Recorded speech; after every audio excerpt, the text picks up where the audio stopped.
Bella allowed to think Rosalie is hot, but Beau has to justify it by being like, oh, well, women might think Royal's hot. Not me. Not me, though. I'm a man. I'm a manly man. I'm a straight manly man. I don't think man buns are hot, even though they're manly man buns. I said that Midnight Sun was the most unhinged Twilight book in a previous video. But Life and Death, Twilight Reimagined. Oh, okay. What is life and death? That's a great existential question. What is life? What is death? Life and Death, in this case, is a gender-swapped version of the first Twilight book. So instead of Bella and Edward, in this case, we get Beaufort Swan. Sorry, I need a second. Beaufort Swan. Really, Stephanie? And Edythe Cullen. This book was published in 2015 to celebrate the 10th anniversary of Twilight. So if you're keeping score, yes, Twilight is now nearly 20 years old. So yes, we are all old.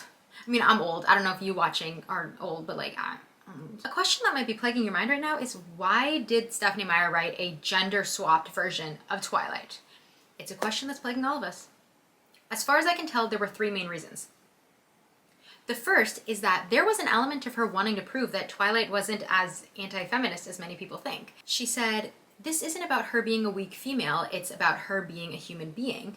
The argument there being that Bella isn't weak because she's a girl, she's weak because she's a human who's been thrown into a supernatural world, and that somehow gender swapping Bella for a boy proves this point. There's so much to unpack there. So we're gonna circle back to that statement at the end of the video. The second reason was that this was a way for Stephanie Meyer to go back and fix issues in the writing and editing of the original Twilight book. She also got to include a few little conversations, a few little moments that she had always wanted to include in the Twilight book. So this was kind of her chance to go back and rewrite it a little bit in retrospect. The third reason was just to give something fun to the fans. She said, I knew the 10th anniversary edition was going to happen regardless. I just wanted to add something new to make it more fun for the fans. She explains it's not a new book, it is just bonus material. It's not revisiting, it's just something fun to add to the 10th anniversary edition. So I don't get the impression that this book is meant to be taken as like a great work of literature. She wrote this for fun, she wrote it for fans, so there's no like great need to take it apart and analyze it. But I will! Alright, let's talk about the changes made from the original Twilight story, which is bigger than the red apple versus the green apple.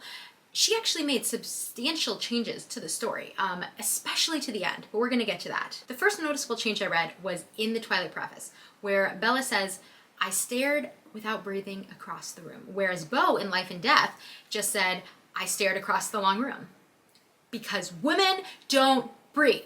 Only men breathe. If you haven't noticed, I haven't breathed once this entire video. If you saw me breathing, it was a trick of the light. It was the fluorescence. This plays into a larger change of the voice of Beau, which is that Beau's internal monologue is actually really different from Bella's. It's more casual. Beau uses contractions while Bella doesn't.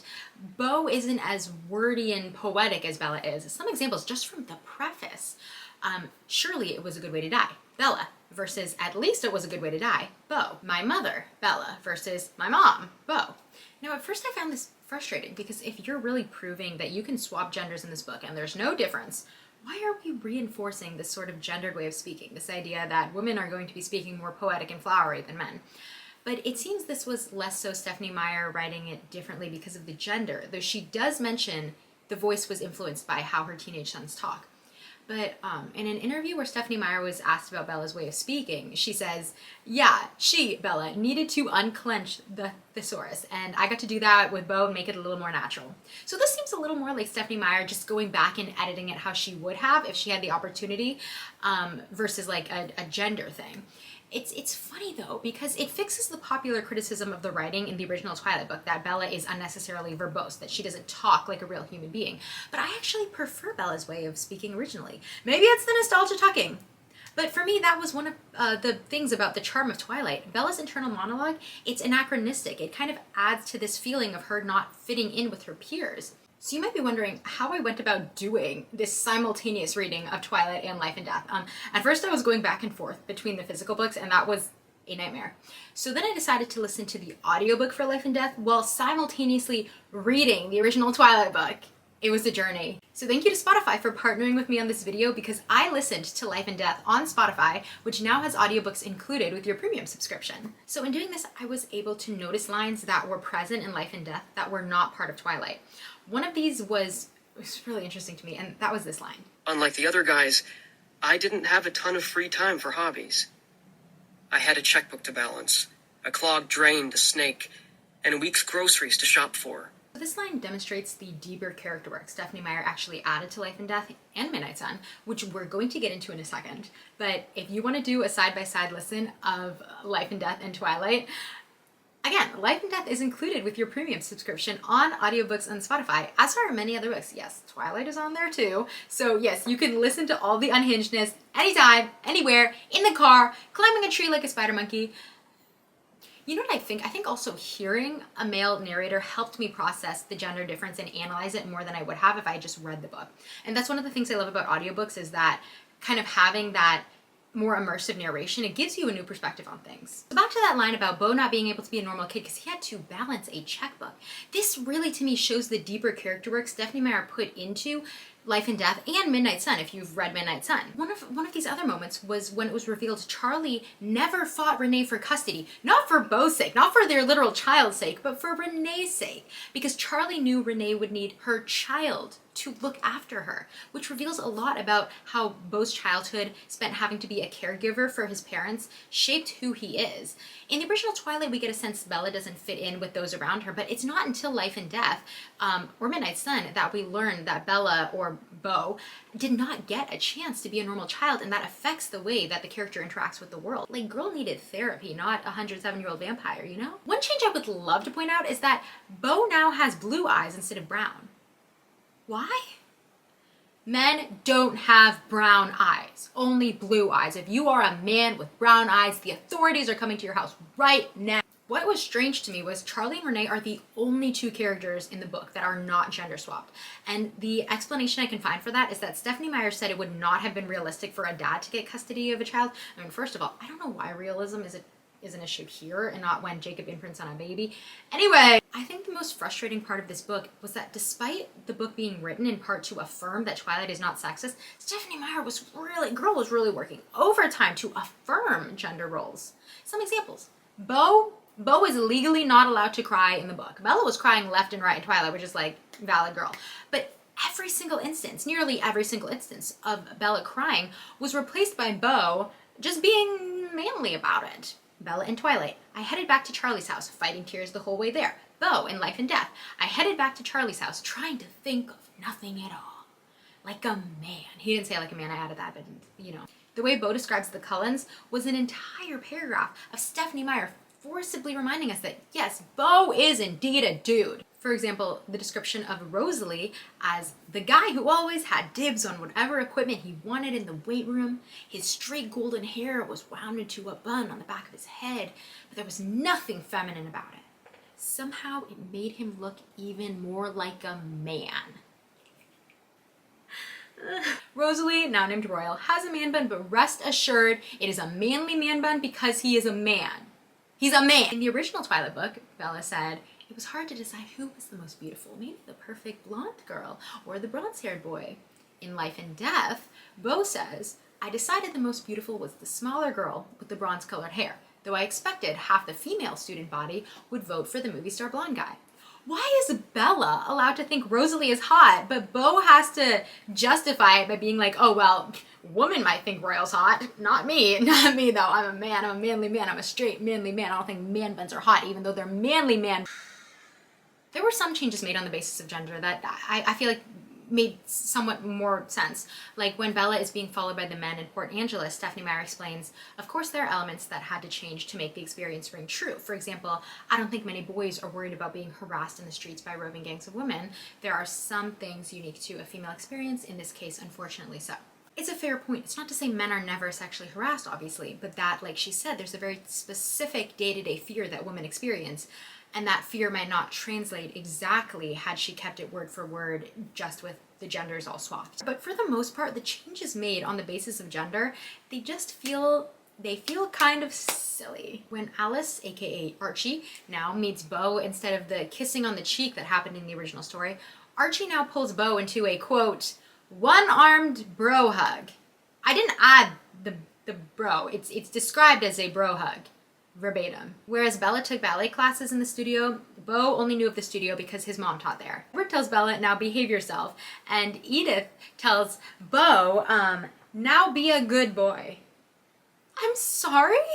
Interestingly enough, I feel like what this book did was make Edward, or Edythe, a much more compelling character. Because while Beaufort's mannerisms were changed to be slightly more traditionally masculine, I didn't notice as much of a change as with Edythe. She acts pretty similarly to Edward. She's perhaps a little bit less uptight than he is, but because having that female character in this traditionally masculine role feels somewhat subversive, she's much more interesting of a character. I'm not saying that these traits generally assigned to male characters are objectively better. I don't think they are. I'm just saying it's refreshing to read because you don't often see female characters written in that way, because women can't often get away being written with that sort of behavior without drawing the ire of audiences. All right, now we're going to get into the massively changed ending of the story, just to let you know in case you don't want spoilers for Life and Death. Things get very different here.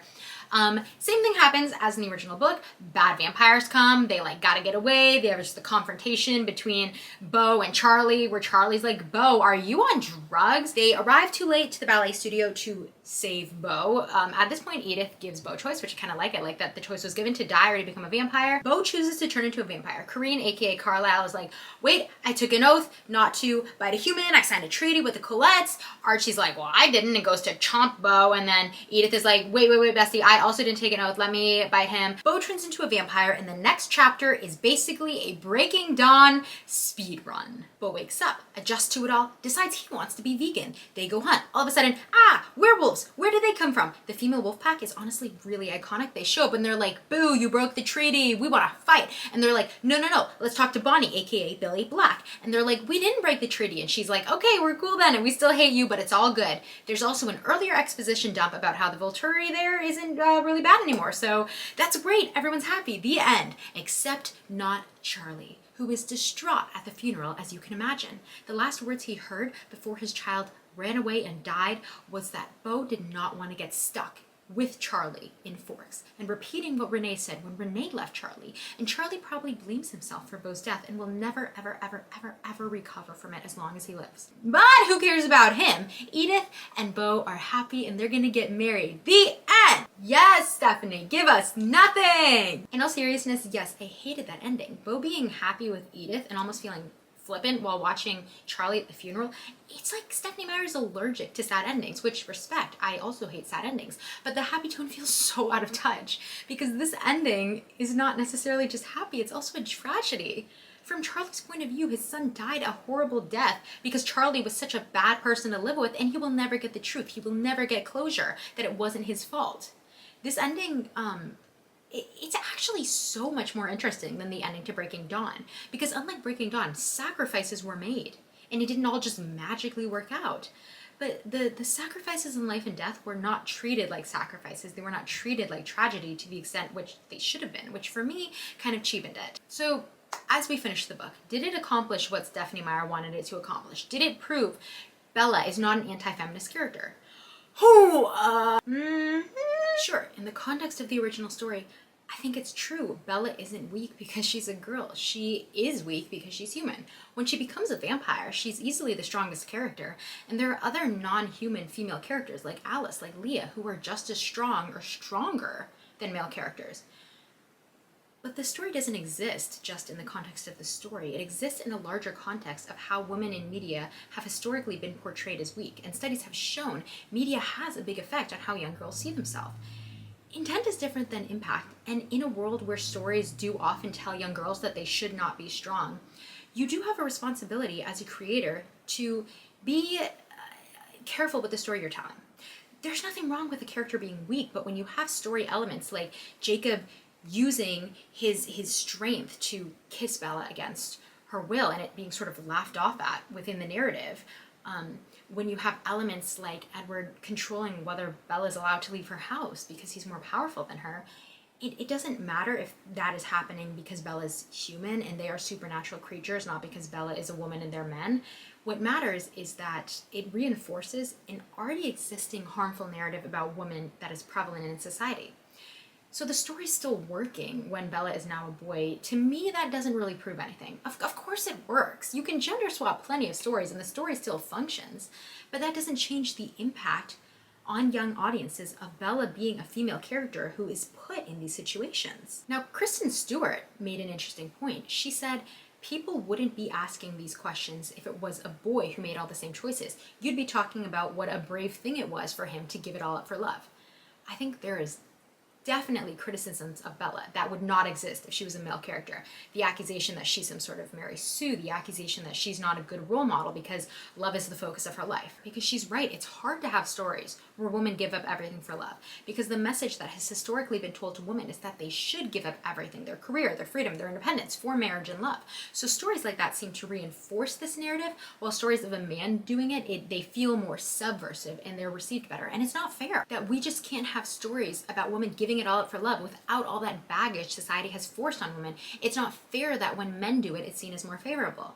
And I'm not exempt from these biases. I noticed when I was reading it that Beau's kindness toward others, the same exact kindness Bella exhibited word for word, it stood out to me more when Beau did it, solely because of the gender swap, solely because women are expected to be kind and accommodating. So when Bella does it, it doesn't stand out. When Beau does it, it feels like, oh, that's a specific standout personality trait.